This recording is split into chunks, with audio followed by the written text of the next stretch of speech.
Bonjour, j'espère que vous allez bien. Aujourd'hui, nous allons faire un peu de conjugaison et nous allons parler du conditionnel présent. Mais avant d'aller au conditionnel présent, nous allons d'abord corriger l'activité de mobilisation que je vous ai donnée dans la séance précédente. Je vous ai demandé de compléter un raisonnement par une proposition subordonnée de conditions. Les raisonnements, nous nous sommes déjà entraînés sur la production de quelques raisonnements. Si, or, donc. Voilà maintenant la correction de cette activité. Si l'homme utilise avec intelligence les ressources naturelles, il prépare bien l'avenir des générations futures. Or, qui exprime l'opposition, il gaspille ses ressources à tort et à travers.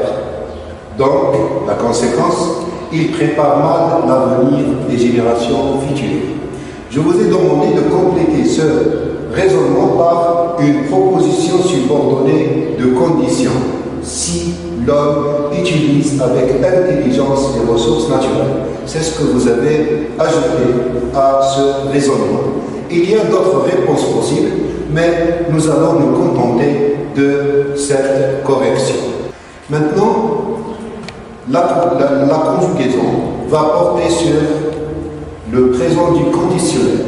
Nous avons des objectifs à réaliser. Le premier, c'est identifier le présent du conditionnel dans les textes. Et le deuxième objectif, c'est distinguer les différentes valeurs du présent du conditionnel.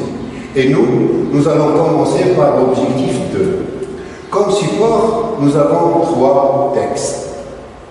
Donc, l'activité numéro 1, distinguer les valeurs du présent du conditionnel. Distinguer, c'est-à-dire faire la différence.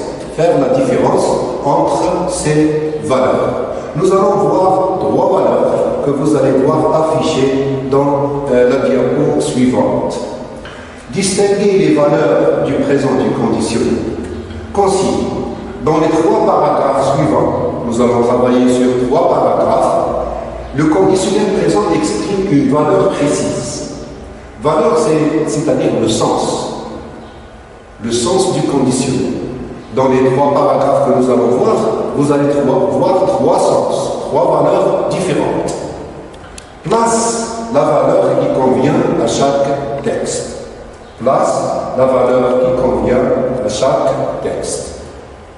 Nous allons faire les textes un par un et nous allons voir maintenant le premier texte. Je rappelle toujours les valeurs. Nous avons l'hypothèse.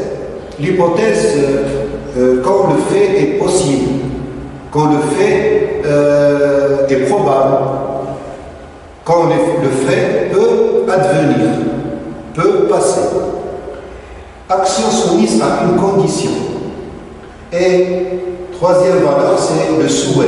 Le souhait, c'est le rêve. Le texte maintenant, regardez bien, c'est un texte accompagné d'une image. C'est le chardonneret. Un jour, les chardonnerets peupleraient de nouveau nos forêts et nos montagnes. Un jour, ils chanteraient dans nos champs de blé. Je relis. Un jour, les chardonnerets peupleraient de nouveau nos forêts et nos montagnes. Un jour, ils chanteraient dans nos champs de blé. Donc, le conditionnel présent qui existe dans ce texte, il exprime quelle valeur? L'hypothèse, l'action soumise à une condition, ou bien il exprime le souhait, ou bien un souhait. C'est à vous maintenant de lire et en même temps de découvrir cette valeur. La réponse, c'est dans cet espace que vous voyez. Je relis. Un jour, les chardonnerets peupleraient de nouveau nos forêts et nos montagnes. Un jour, ils chanteraient dans nos champs de blé. Nous allons maintenant vers le deuxième texte. c'est toujours les trois valeurs, hypothèse, action soumise à une condition, ou bien le souhait, le rêve. Regardez bien l'image. C'est un oiseau encagé. Il vit dans une cage. Le texte maintenant. Si nous préférions voir les chardonnerets dans les cages plutôt que de les voir libres dans la nature, nous atteindrions à leur droit à la liberté. Atteindrions, c'est un verbe au conditionnel présent, c'est le verbe atteindre, et ça veut dire toucher. Atteindre, c'est toucher. Si, regardez bien la conjonction de condition, si nous préférions voir les chardonnerets dans les cages plutôt que de les voir libres dans la nature, nous atteindrions à leur droit à la liberté. Votre réponse, c'est dans cet espace. Vous allez choisir l'une de ces trois valeurs. Troisième texte maintenant. C'est toujours ce chardonneret-là, il est pris dans un filet, dans un piège, il est chassé, et c'est une victime. Au cas où la chasse des oiseaux chanteurs continuerait à ce rythme, cela provoquerait des équilibres dans les écosystèmes. Les oiseaux chanteurs comme le chardonneret, les oiseaux qui chantent, le chardonneret, le pinson, le serin, le rossignol, et au cas où c'est une expression de condition, c'est une expression de condition. Donc le conditionnel dans ce texte exprime l'une de ces trois valeurs, ou bien l'hypothèse, ou bien l'action soumise à une condition, ou bien le souhait. C'est à vous de trouver la bonne valeur et de la placer dans cet espace que vous voyez là.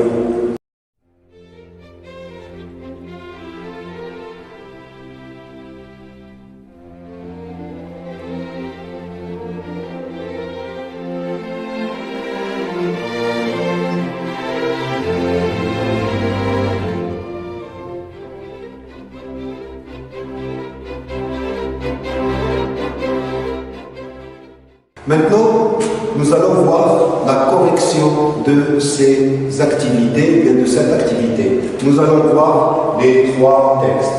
Pour le texte 1, un jour, les chardonnerets peupleraient de nouveau nos forêts et nos montagnes. Un jour, ils chanteraient dans nos champs de blé. Regardez bien ici, la valeur c'est le souhait. En rêve justement, nous sommes dans une campagne de sensibilisation en faveur de l'environnement, en faveur des animaux menacés, en faveur des plantes menacées. Et nous avons tous ce rêve-là, voir nos montagnes, nos forêts, nos jardins peuplés par ces oiseaux-là, ces oiseaux qui chantent et qui apportent beaucoup de bonheur, beaucoup de joie. Donc c'est le souhait. En rêve ici, on parle d'un rêve. Dans le deuxième texte, le texte commence par si. Si nous préférions voir les chardonnerets dans les cages plutôt que de les voir libres dans la nature, nous atteindrions à leur droit à la liberté. Vous voyez donc, la phrase commence par si, donc action soumise à une condition. Le fait ici, nous atteindrions à leur droit à la liberté est soumis à la condition si nous préférions voir les chardonnerets jusqu'à la fin. Donc, c'est une action soumise à une condition. Pour le troisième texte, au cas où, c'est une expression de condition, au cas où la chasse des oiseaux chanteurs continuerait à ce rythme, cela provoquerait des déséquilibres dans les écosystèmes. C'est une hypothèse, c'est quelque chose de possible, c'est quelque chose qui peut arriver. Donc, c'est une hypothèse. Voilà maintenant les trois valeurs et les trois textes. Texte 1, c'est le conditionnel présent exprime le souhait. Texte 2, le conditionnel présent exprime une action soumise à une condition. Et le texte 3, il exprime le conditionnel. Ce mode exprime une hypothèse. Voilà maintenant la correction de l'activité 1 dans notre séance de conjugaison.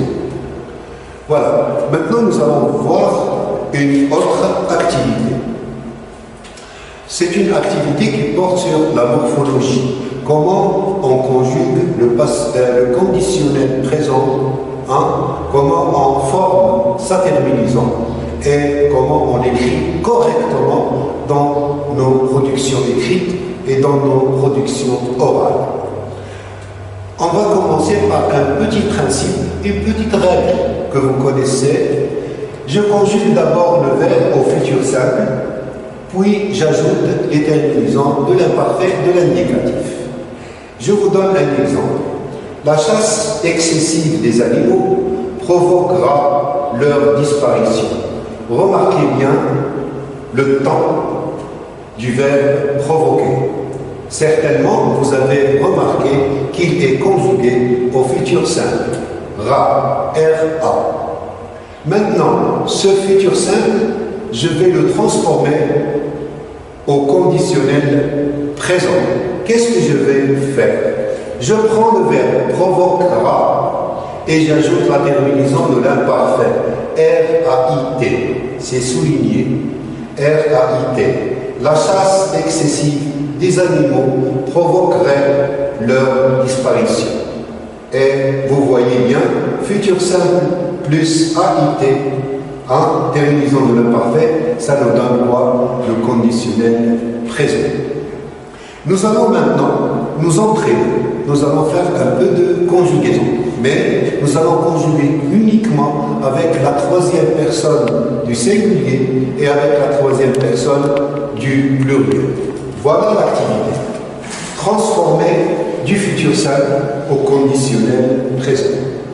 C'est-à-dire, vous allez d'abord conjuguer au futur simple et ensuite vous allez transformer ce futur simple au conditionnel présent. La consigne. Voici une liste de verbes exprimant un rapport de cause-conséquence. Les verbes que vous allez voir, c'est des verbes qui expriment un rapport de cause-conséquence. Et c'est des verbes que vous pouvez utiliser dans la production écrite que vous allez faire à la fin de la séquence. Conjugue ces verbes à la troisième personne du singulier et du pluriel, au futur simple et au conditionnel présent. La durée de cette activité, c'est 8 minutes. Prenez la consigne. Voici une liste de verbes exprimant un rapport de cause-conséquence ou bien un rapport de cause à effet. Conjugue ces verbes à la troisième personne du singulier et à la troisième personne du pluriel, au conditionnel, au futur simple, puis au conditionnel présent. La durée, c'est 8 minutes. Voilà les verbes. Nous avons 3 colonnes. Verbe, futur simple, conditionnel présent. Les verbes sont les suivants. Permettre, verbe, troisième groupe. Contribuer, causer, provoquer, être bénéfique à, avoir des conséquences. J'ajoute S, j'ai oublié S, j'ajoute S. Conséquences. Détruire, nuire et protéger. Détruire, nuire, protéger. Maintenant, le futur simple, c'est il ou bien elle. Vous voyez, le conditionnel présent, c'est avec il ou bien elle. C'est la troisième personne du singulier.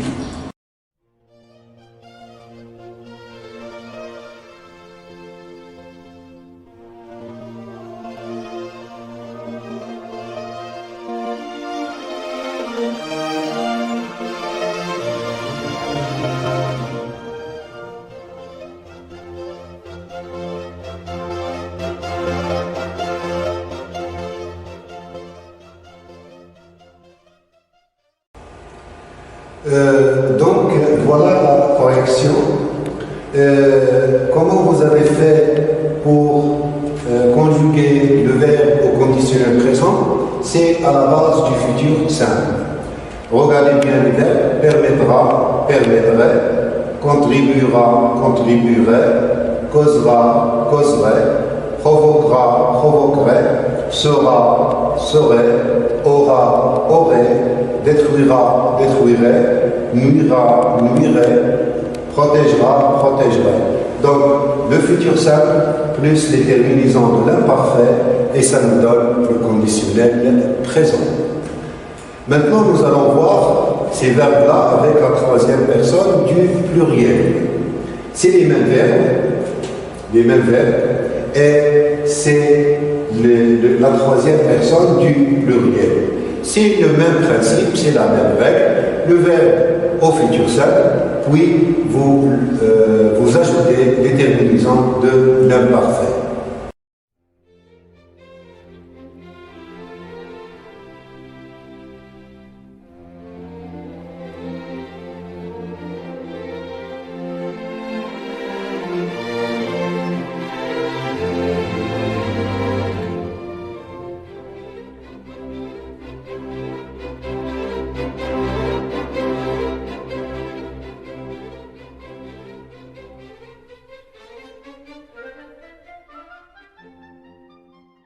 La correction maintenant, regardez bien, avec il, c'est R-O-N-T.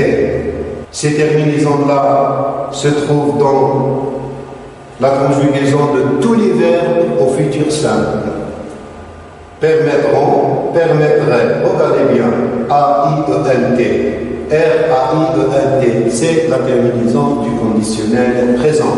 Contribueront, contribuerait, causeront, causeraient, provoqueront, provoqueraient, seront, seraient, auront, auraient, détruiront, détruiraient, nuiront, nuiraient, protégeront, protégeraient. Donc, R-O-N-T, R-A-I-E-N-T, R-O-N-T, R-A-I-E-N-T. Voilà les verbes qui expriment un rapport de cause-conséquence conjugué à la troisième personne du singulier et à la troisième personne du pluriel au futur simple comme temps de base pour former le conditionnel présent. Voilà, maintenant nous allons voir d'autres verbes, mais cette fois-ci nous allons voir des verbes pronominaux. Un verbe pronominal: s'engager, s'impliquer, sensibiliser. Un verbe pronominal, quand il est à l'infinitif, il est toujours employé avec ce. Et ce, c'est un pronom. C'est un pronom personnel. D'accord? C'est un pronom personnel. Maintenant, comment je conjugue un verbe pronominal au conditionnel présent avec toutes les personnes: je, tu, il, nous, vous, il? Le verbe s'impliquer, c'est un verbe pronominal. Le pronom se, c'est un pronom personnel. Et le verbe sensibiliser, qui n'est pas pronominal. Nous allons voir la correction après avoir fait l'activité.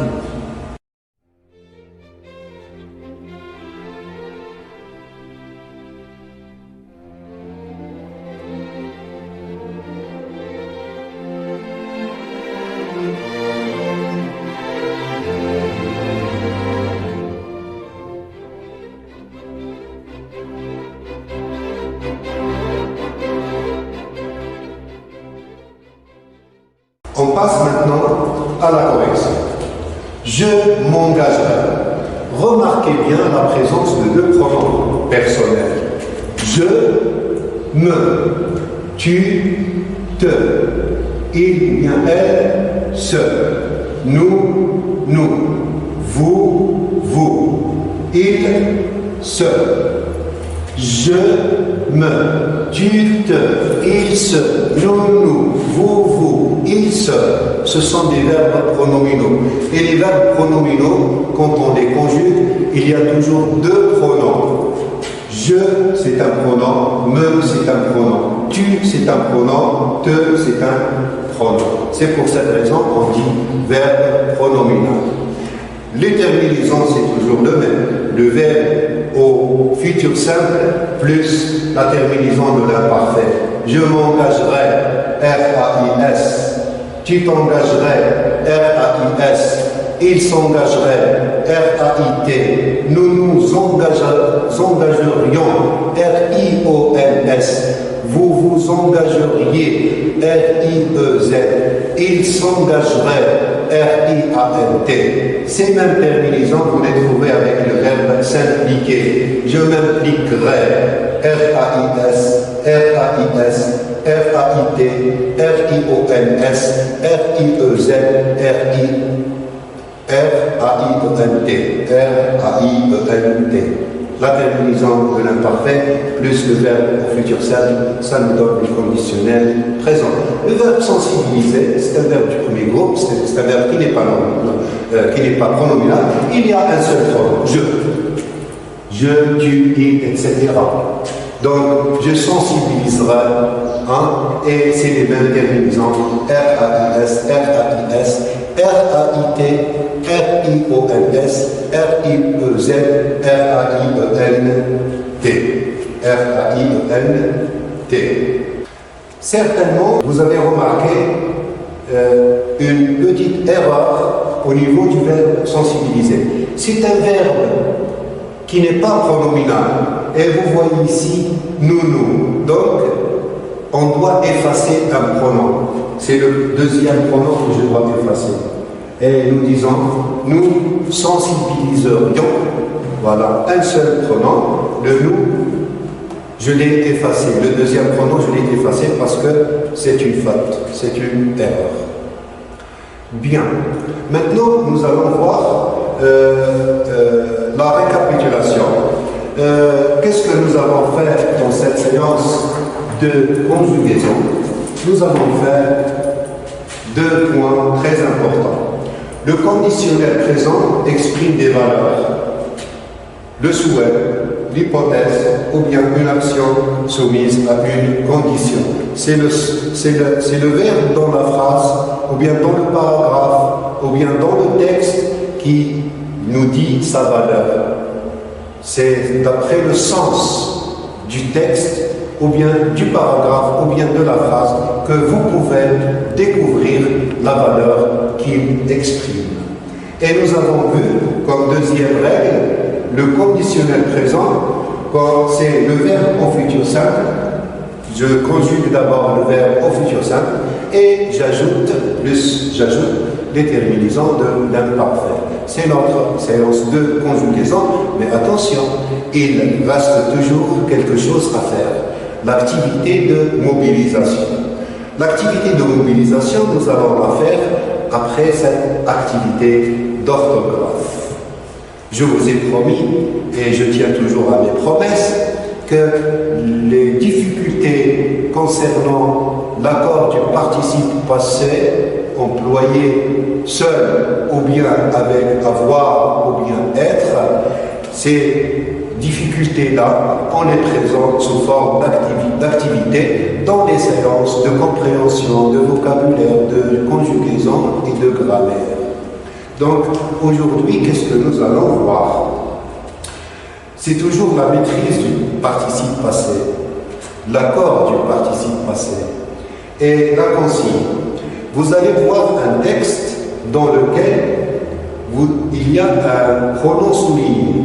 Que remplace le pronom personnel souligné dans le texte?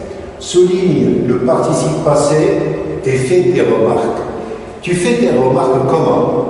Tu vas nous dire si ce participe passé, il s'accorde ou bien il ne s'accorde pas. S'il s'accorde, tu vas nous dire pourquoi il s'accorde. Tu vas argumenter, tu vas justifier. La durée de cette activité, c'est 5 minutes. Le support, c'est un support qui existe sur votre manuel scolaire. Prenez votre manuel à la page 116. Ça parle toujours des animaux en danger. D'accord? La faune. Nous sommes toujours dans la thématique, la faune. Et aujourd'hui, nous parlons de la gazelle de Cuvier. La gazelle de Cuvier, c'est un animal menacé. C'est un animal en danger. Alors, j'ai choisi uniquement la première partie du texte. La gazelle de Cuvier est une espèce se situant dans l'Afrique du Nord. Cette espèce serait menacée au niveau mondial. L'Union internationale pour la conservation de la nature l'a classée comme vulnérable. Vulnérable, c'est-à-dire fragile, faible, qui ne se défend pas. Alors, le mot souligné, c'est là. Là. Qu'est-ce qu'il remplace dans le texte? Et je vous ai demandé de souligner le participe passé. Est-ce qu'il s'accorde? Est-ce qu'il ne s'accorde pas? C'est à vous de me le dire.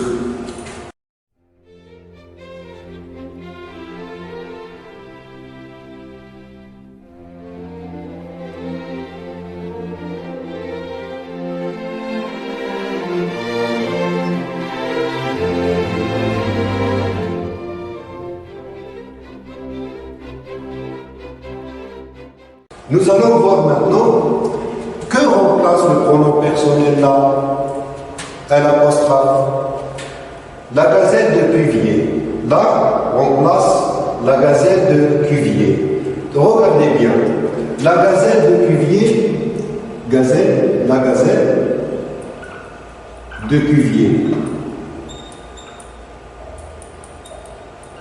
C'est un nom féminin. Le pronom qu'on utilise pour remplacer la gazelle doit être au féminin, là. Vous allez me dire, mais là, c'est un apostrophe avec une apostrophe.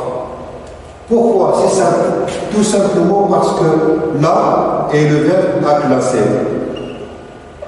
Regardez bien, ces deux voyelles A et A qui se rencontrent. Ici, on fait l'effacement, on efface, on fait l'élision, élision. J'efface le premier A, celui-là, et je le remplace par quoi? Je le remplace par une apostrophe, comme ça. On appelle ça l'élision, l'effacement. Donc, la classée, c'est-à-dire la à classer, la à classer.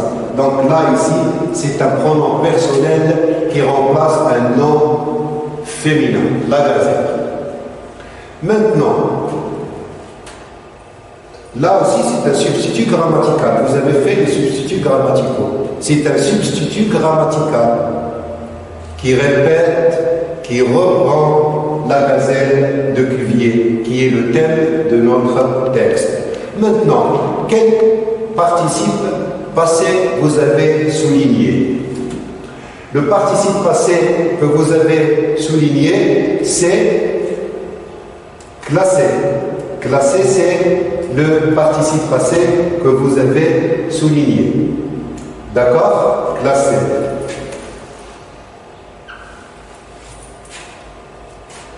Donc, le pronom personnel, là, est un substitut grammatical. Il reprend le nom, la gazelle de Cuvier. Maintenant, la phrase. L'Union internationale pour la conservation de la nature l'a classé comme vulnérable. Là, remplace la gazelle. Classer maintenant, à classer. C'est un verbe au passé composé. Conjugué, donc le participe passé classé est employé avec l'auxiliaire avoir, a. Mais vous voyez que le verbe, que le participe passé classé, il s'accorde. Il y a du féminin. Pourquoi cet accord? Pourquoi il s'accorde dans cette phrase-là? Tout simplement parce que quand le complément est placé il s'accorde. Le participe passé s'accorde. Donc, regardez bien, ça c'est le complément d'objet direct, et ça c'est l'accord. Le participe passé s'accorde avec le complément d'objet direct. Le complément d'objet direct c'est là, et là c'est féminin. Donc, la règle, quand le complément d'objet direct est placé avant le verbe, le participe passé, même employé avec avoir, il s'accorde. Voilà la règle qu'il faut suivre. Nous avons vu maintenant le participe passé employé seul, il s'accorde. Le participe passé employé avec avoir, il ne s'accorde pas. Le participe passé employé avec avoir, il s'accorde à condition, chaque, c'est quand le complément d'objet direct est placé avant le verbe. Voilà l'activité d'orthographe que vous avez faite. Maintenant, nous allons passer à la mobilisation. Revenons au conditionnel présent. Donc, voilà notre activité de mobilisation et nous allons réfléchir ensemble. Je me pose une question à votre place. Le conditionnel présent exprime-t-il un mode ou un temps? Un mode comme le souhait, le rêve, l'hypothèse, où il exprime un temps. Il sert à situer une action dans le temps. Nous allons voir ça ensemble. L'objectif de cette activité, c'est de distinguer temps et mode. Consigne. Dans la phrase suivante, le verbe souligner exprime-t-il un temps ou un mode? Vous allez faire des recherches dans vos livres de grammaire, vous allez faire des recherches sur Internet et vous allez trouver la réponse. D'accord? Nous allons voir maintenant cette phrase dans laquelle le verbe est souligné. La durée de cette activité, c'est 5 minutes pour recopier l'activité. Vous allez écrire cette activité sur vos cahiers.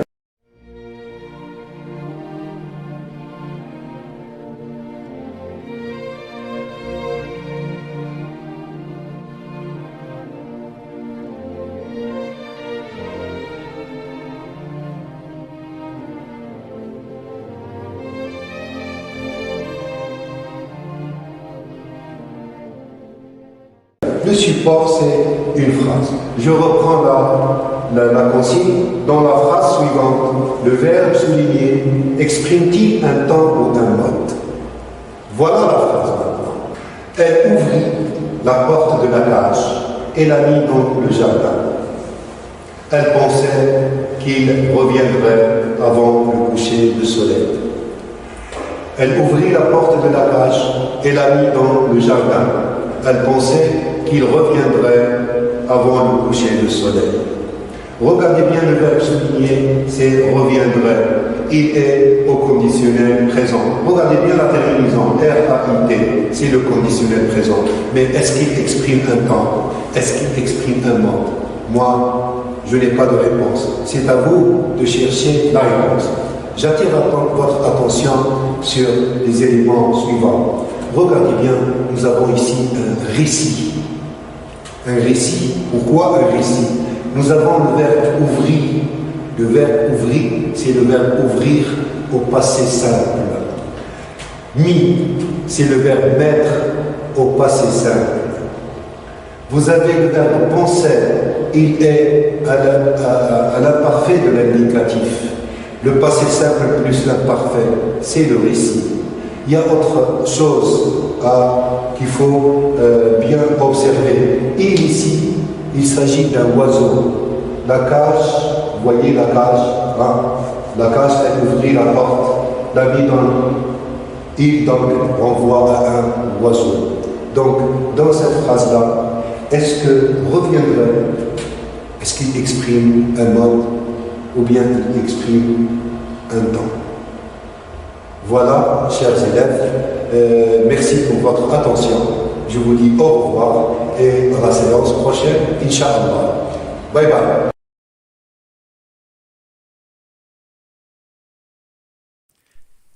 شكرا على المشاهدة. لا تنسوا الاشتراك في القناة، الضغط على الجرس، الإعجاب بالفيديو. شكرا.